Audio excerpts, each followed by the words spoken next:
I want to talk about Hugo Ekitike, currently enjoying a real-life renaissance in a counter-attacking Eintracht Frankfurt side that allows him to showcase his explosiveness in space. In Football Manager, he's pretty decent too. He scored 14 goals and set up a further 7, playing as a left winger in the second year of our Everton rebuild. But he's not ours. He's on loan from Paris Saint-Germain, and we need to decide whether to sign him permanently. For that, we need to answer the question, what is Moneyball? Welcome to the Moneyball Clinic, where I'll be using in-game performance data to analyse the squad, create a simple tactic, and suggest practical transfer targets. I can tell you what Moneyball isn't. It's not signing players cheap to sell on for a profit. It's not using performance data to tell you that Erling Haaland is good. It's definitely got nothing to do with testicles. But defining what a Moneyball is in a football context is a little more nebulous.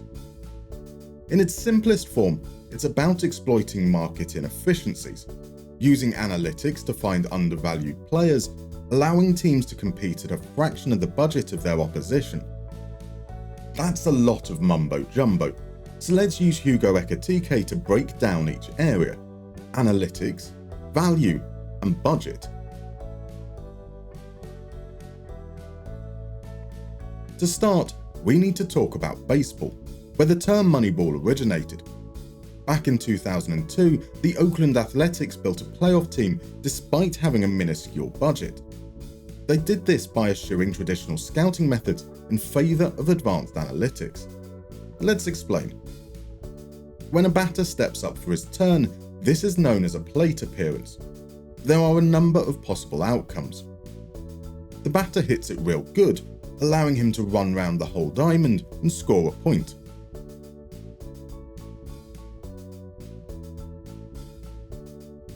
The batter hits it pretty good, allowing him to run to at least first base.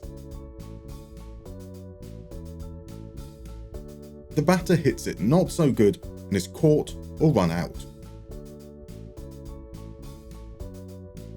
The batter hits it not so good, but the fielding team are idiots and he gets to at least first base.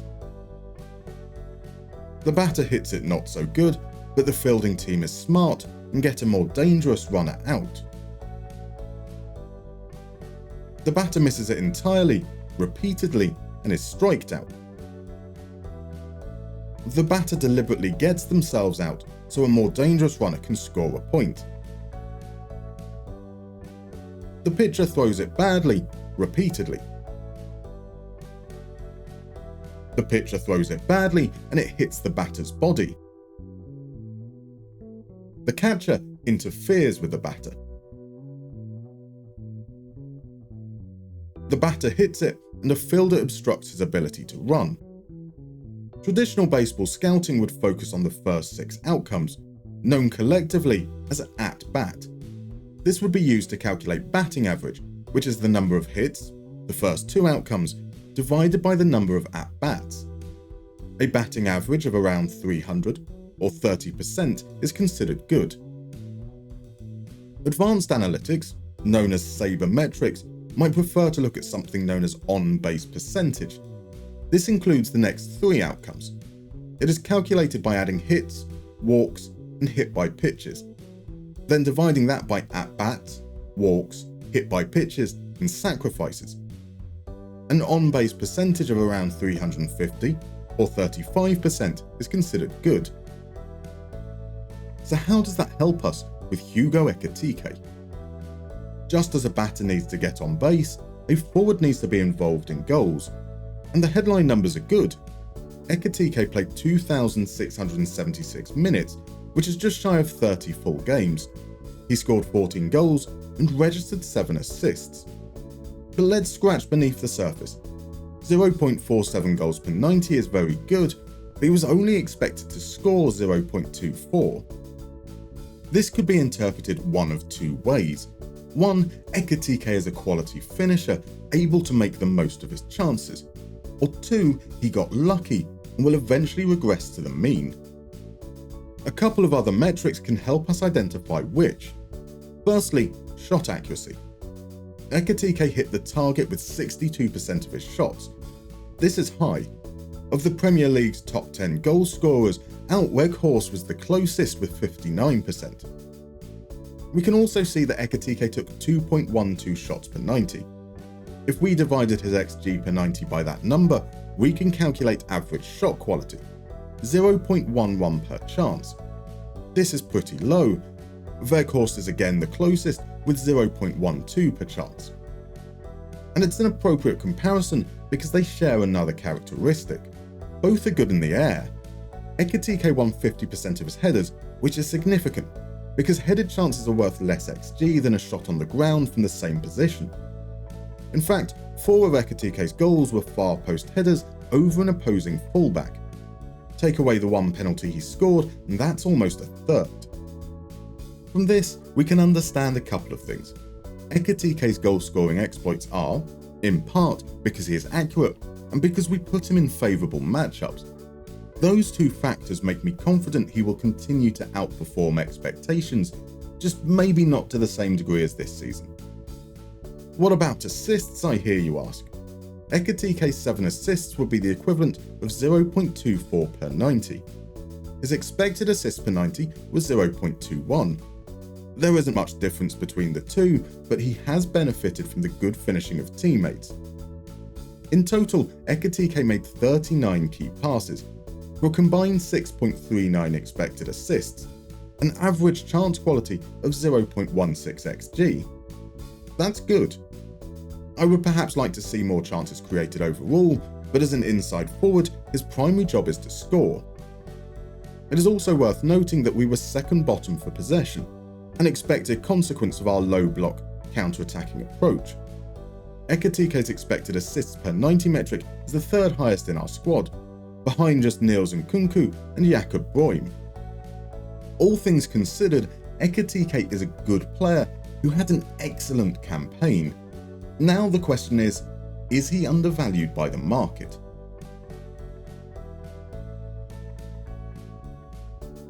We're going to talk about finances and budgets in a moment, but right now I want to talk about Ekitike's relative value, where he ranks amongst his peers, and how we can use this to understand whether he's underappreciated.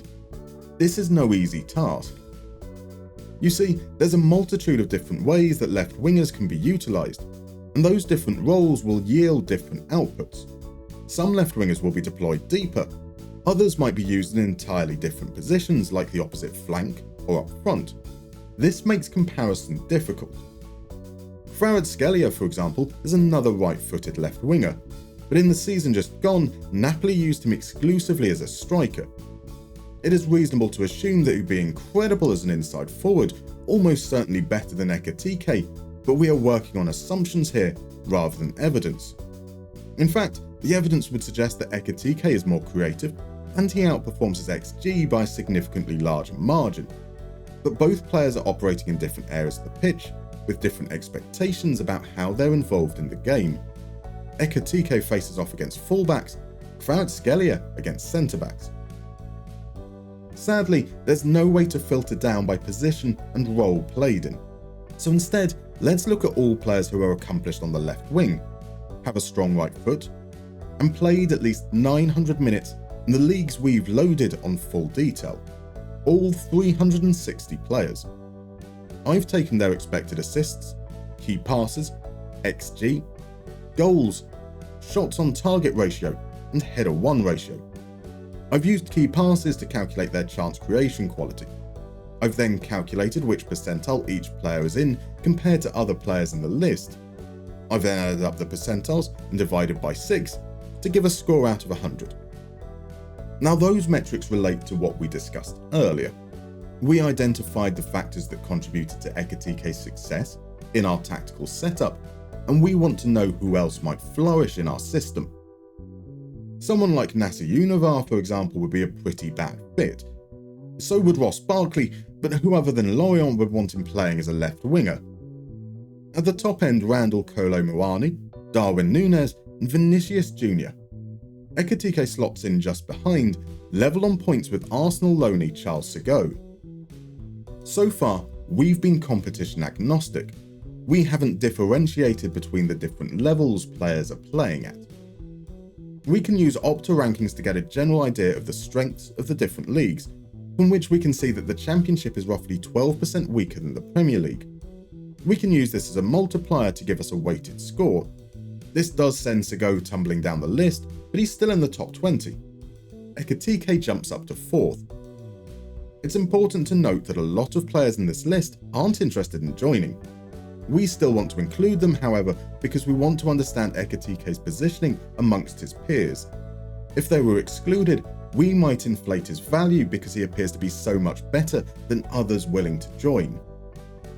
Regardless, we can feel confident that Ekitike has value to us. He's not the 4th best winger in the world, merely the 4th best at what we want him to do, and has the advantage of doing it for us already. Can we put a price on it? What made Moneyball so compelling was that the Oakland Athletics operated at a fraction of the budget of their playoff opponents. Their payroll was just a third of the powerhouse New York Yankees. A third? More than half the Premier League spends less than a third of Man City. We just completed a season spending less than a 10th. We've got headroom. It does help to understand that whilst there was great disparity in the MLB, the disparity in the Premier League kinda puts it to shame. We could spend around £2 million per week and be operating at the same disadvantage as the Oakland Athletics. It would perhaps be fairer not to look at the very top end, but rather at the bottom end of the so-called Sky Six. That would be Man United and their £194 million payroll. A third of that would give us £65 million per annum, more than double what we are currently spending, but would still keep us in the bottom 5. And that feels just about right. The combined payroll for the Premier League is £2.5 billion, or an average of £125 million per club. We'll be around half of that, and half of that midpoint is the bottom quarter. That helps contextualise our budgetary constraints, but not to understand whether Ekitike is undervalued by the market. For that, let's analyse Premier League wages. Another export, this time of Premier League players who've played at least 855 minutes, equivalent to a quarter of a season. I've taken the player's best position, wage, and transfer value. Wages range from £5,000 per week to £550,000. The average wage was just shy of 130k. The median, that's when you sort everyone in order of wage, then find the player bang in the middle of that list, was 105k. Now our budget is going to be half the average, and so our average wage should be around the 50 to 65k mark. Jared Branthwaite, our current top earner, is on 60k per week. But we've established that Hugo Ekitike is an above average Premier League player. If we bring him in below the average wage, he would, by definition, be undervalued. We can actually take this one step further and break it down by position. Here I've focused on those in a 4-3-3. For an AML, the mean and median wages sit around the 150 to 160k mark. But that's only one part of the equation. We also need to consider transfer value. I've taken the lowest number in the estimated transfer value for this. Player whose value is unknown or not for sale have been excluded from the calculations. The mean and median for an AML are once again very close, around £45 million. It's a package though, right? 150k per week over 5 years is £39 million. So with the transfer fee, that's a total outlay of £84 million. You might end up paying a little more in wages, but a lower transfer fee, or vice versa, and the overall package still remains below the average. Hugo Ekitike currently earns 81k per week, although we only pay 49k of that, and we have an optional future fee of £20 million. His estimated transfer value is lower than that, so it's likely we'd be able to get him even cheaper. So, Hugo Ekitike is good. He's undervalued by the market, and he would fit within our budgetary constraints. Only one obstacle remains. Is he interested? Yes. Signed for 10 million and 80k per week.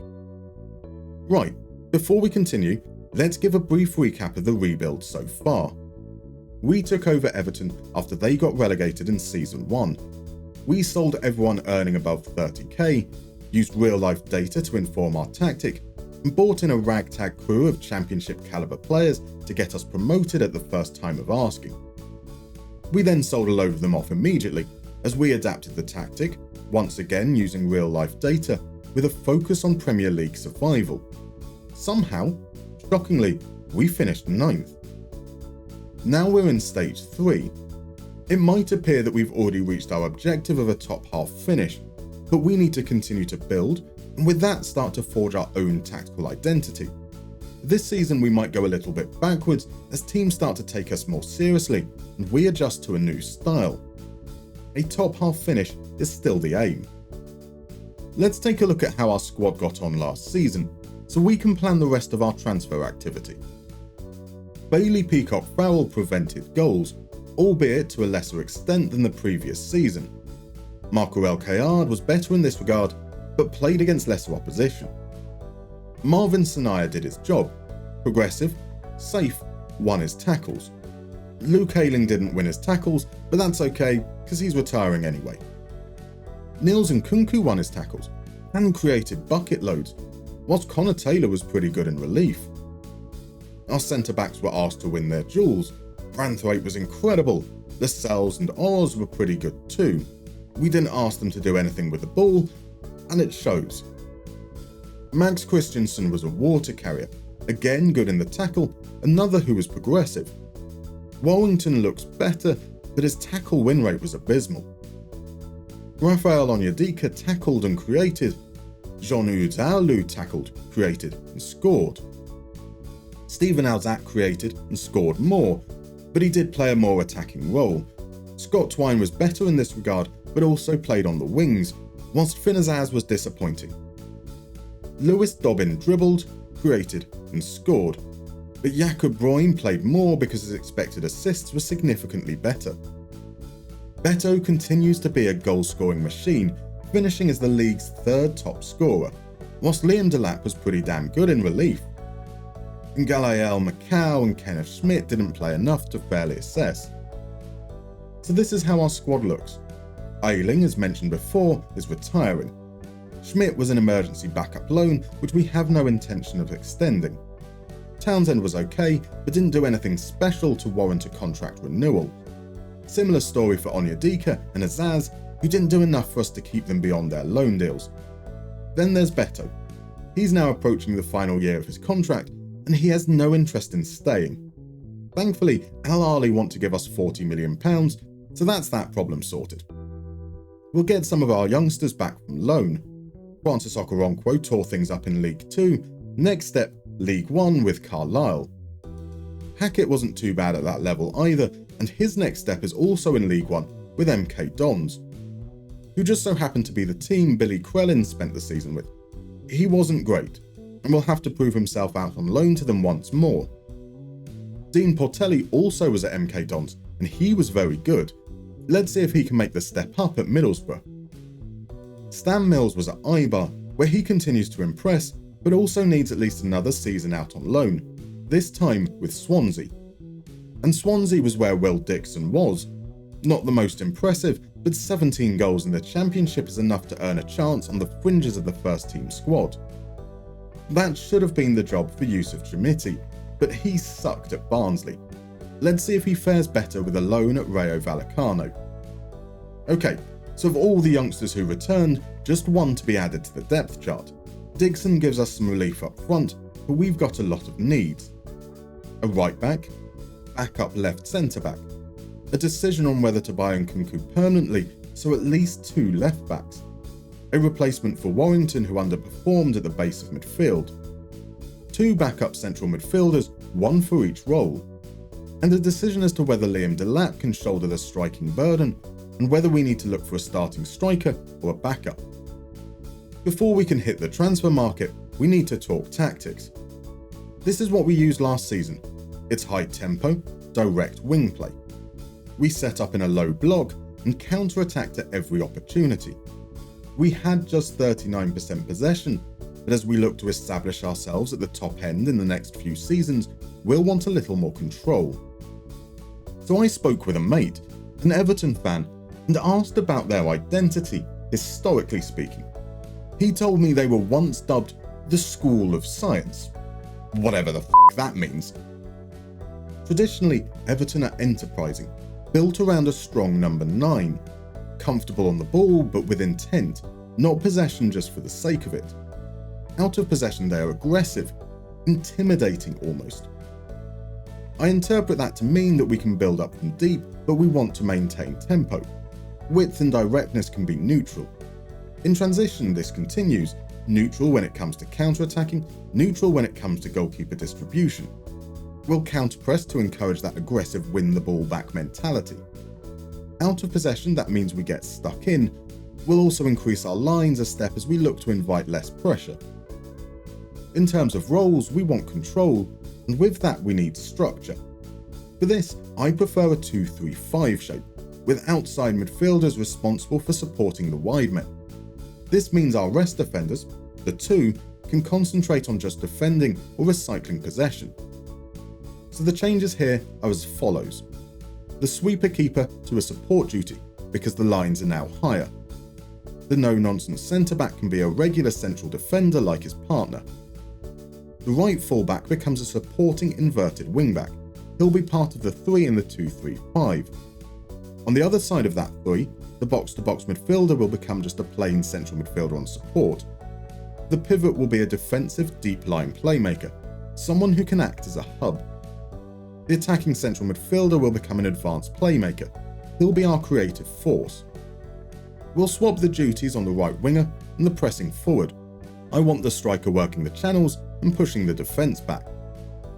So let's head back to the squad planner. This changes one thing. Lewis Warrington will become our backup right back. It's a position he can play, and as a midfielder he should be suitable for stepping inside in possession. At left back I want someone who wins their tackles and creates chances. Niels Nkunku fits that criteria, so we'll trigger the optional fee, 3.5 million, 33k per week. Luke Thomas arrives as his backup. Had it not been for his Sheffield Wednesday teammates, he would have registered 6 assists this season. A free transfer, 20k per week. To back up Jared Branthwaite, I want someone who wins their tackles and their headers. Someone like Jake Clark-Salter, who is also a free and will earn just £13,500 per week. At the base of midfield, I want someone who will win their tackles, aid progression, and be occasionally creative. Osama Targaline's tackle win rate is a little low, but he is active at both winning possession and applying pressure, and elite at ball progression. 5.25 million and 30k per week. Even though the role is no longer a box-to-box midfielder, I'm looking for similar output from a player to compete with Jean-Nude Zahalu. Create, score, apply pressure. Which gives us nonce Mikael Egil-Elliotson. The only thing he doesn't do is ball progression. 4.3 million, 22k per week. To back up Steven Alzat, I want someone who creates and scores. It might be better to say that JD Gwessons scores and creates. Exceptional at both, albeit in Ligue 2, so I'd expect that to drop as he steps up to the Premier League. He arrives for £2 million on 20k per week. Now, I'm not going to sign a striker. Delap will get the chance to prove he's a starter. If that fails, Ekitike can play there, but that means I want an additional winger, someone who can dribble and create.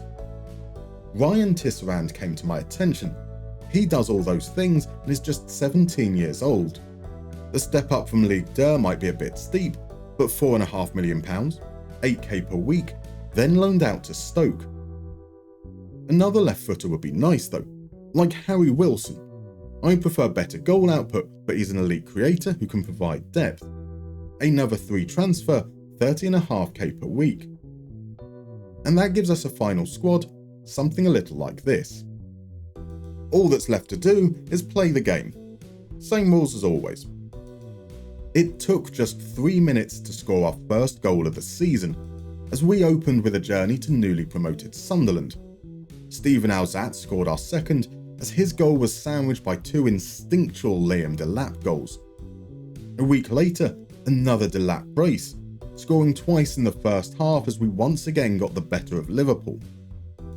Chelsea, Man United and Tottenham left us without a win in our next 3 games, but that got the difficult fixtures out the way. 4-0 wins over West Ham and Leicester gave us momentum ahead of a packed December, where 7 games yielded just 7 points. A 1-0 defeat against Bournemouth was disappointing. A 5-2 hammering at Man City, humbling. At the halfway point, we sat in 6th. Last season though, we collapsed in the second half. This time we were more resilient. A late draw at Anfield kept us unbeaten against our rivals. A 5-game winning streak against West Ham, Southampton, Forest, Leicester and Norwich kept us in contention for Europe. That winning run was interrupted by defeat in the FA Cup to Wolves, which came just 3 days after we lost the League Cup final to Liverpool. Heading into the final stretch, draws against Crystal Palace, Aston Villa and Leeds were less than ideal. Defeats once more to Arsenal and Man City, potentially catastrophic. But thankfully not. We secured 6th place, just 3 points more than we got last season, but 3 places higher. We massively outperformed our XG, but did concede more than expected. Overall, we finished pretty much where we deserved to be. Jakob Brøym led the league in assists. Liam Delap finished 3rd in the top goal scorers chart, just 1 spot ahead of Ekitike.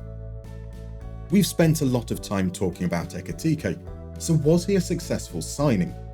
His output was higher, 17 goals and 7 assists, but, as expected, his XG over performance dropped, as did his expected assists. Injuries to Delap and Dixon meant Ekitike played more minutes as a striker, and he proved he was more than adept at it. In a season I expected us to go backwards, we've qualified for Europe. That's brilliant. Our squad is starting to take shape, but now we've got to compete on multiple levels. Next season, we'll need to be ruthless, moving on cherished players that have got us so far, but might no longer be good enough. See you then. If you enjoyed this video, please consider leaving a like or maybe even subscribing. And if you want to support the channel further, you can join these wonderful folk currently adorning your screen, either as a YouTube member or as a Patreon. Link in the description below.